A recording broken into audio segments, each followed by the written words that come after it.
apologize for the foaminess, but no worries. That's all right. I think it might equal out the bottom. Yeah. Thank you.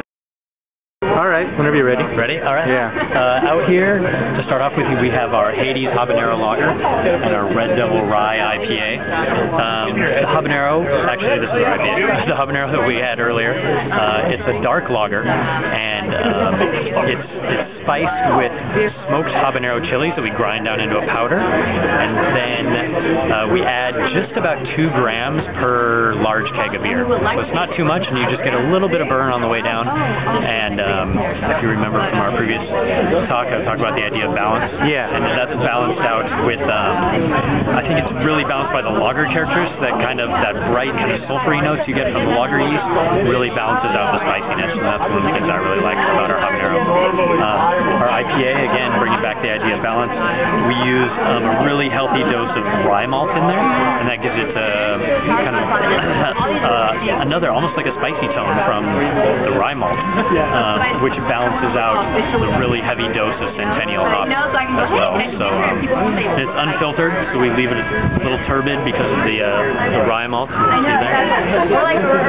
Gives it a little more richness in the body and also accentuates the rye flavor, we believe. So there you go. Those are the first 2 beers we're having tonight.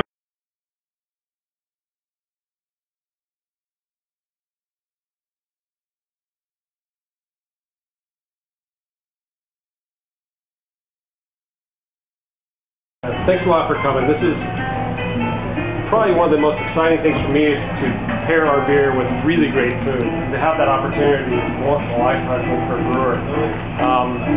I started brewing roughly like 17 years ago, and when I started, I always knew that I could pair my beer with food, and it made sense. And all the wine snobs said, "No, you can't." And they bring their bottles of Ridge and all this fun stuff, and I'm like, "Okay, well I have my amber. What do you think?" And they were like, "No, my Ridge is more complex." In reality, I think beer is more complex, and we'd like to show that to you tonight. And throughout the night, Jason, who is our head brewer, who runs all of our production, and who runs basically one of the biggest self-distributed breweries on the West Coast, by himself. And so he'll be telling you all about how we pair our beer with food and all the different specialty things he puts into it. You'll see a lot of it on the table, kind of different arrangements. But I'm going to hand this off to Jim. Put this whole thing on. Here's Jim. Thanks, guys. I just wanted to thank you all for coming, and we're kind of trendsetters right now. This is the first time a brewery's kind of done this type of thing here on the West Coast. Enjoy your food, enjoy some really great beer, and let's have a good night tonight. All right? Really good. We're here. This is John, our other salesman with Jim, and this is Christiane, works in the office at Devils Canyon. That's the team right there. We have for you, with our first course here, we have our Lager Diablo on your left, and our Silicon Blonde Ale on the right.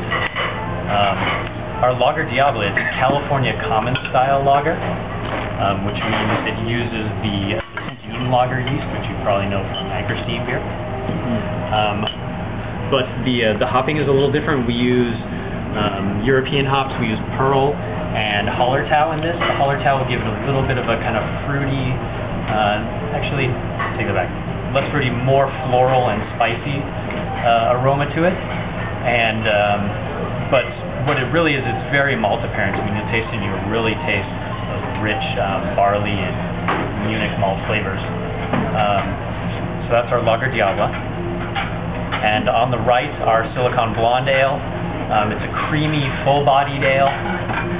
One of the things that you'll hear me talk about a couple times tonight is the idea of balance, and I think our blonde is a very well-balanced beer. It has that really, rich, full-bodied maltiness, but at the same time has a really crisp European hop bitterness to it again. So those are the 2 beers we're starting off with. I know the chef will be out in a minute to tell us what he's paired for us with it tonight. I guess before he comes out, we have some grains and some hops on the table for you. Please dig in and eat them. That's what they're there for, to give you an idea of the raw materials that we work with. We've got 4 different. This is all barley, but we've got 4 different varieties. The basic one is our 2-row. It's the one that doesn't smell smoky and is very light colored. That's it's the best way I can describe it. that's our 2-row. That's the basic grain that we work with. It makes up about 90% of the grain bill of all the beers that we make. And then just to give you an idea of 3 of the specialty malts we work with, the dark one is chocolate malt. It doesn't taste so chocolatey. When you munch on it, it tastes a little more roasty and coffee-ish, but when it ends up in the beer, it actually has much more chocolate flavor. And then we also have caramel malt. You taste that, you can definitely taste that like caramel and toffee flavor in it. And then we also have peated malt. Peated malt is the same thing that they make Scotch whiskey with, and you'll taste it later on tonight in our Scotch ale. It's barley that's been smoked over a peat fire. It's very smoky, very meaty, very earthy. Which one is that? That's that one. You'll know it when you taste it. You'll know when you smell it. Yeah. And then the hops we have, these are actually Cascade hops. Really bright, citrusy, grapefruity, piney flavors. And I brought that one because it just has such a beautiful, wonderful aroma to it. And you'll taste that and smell that in our amber ale later on tonight. So, Chef Miller, right? Yeah. All right. Thank you for coming. It's a pleasure to be here for you guys, and I'm so glad you guys are here. Just to reiterate everything that's going on in this first phase before it gets cold, is just the idea that with that first course beer, is that there's a bit of a playground, and the idea that we can go back and forth with different ideas.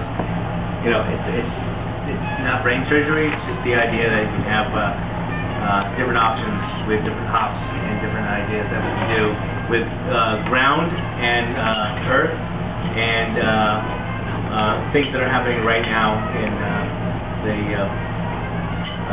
what's available in produce. And so right now we have the arugula that comes from our garden, and curing meat and chive blossoms that are on the top. That chive blossoms add a little bit of heat that goes on top of that. But food speaks for itself. I'll be out here later on.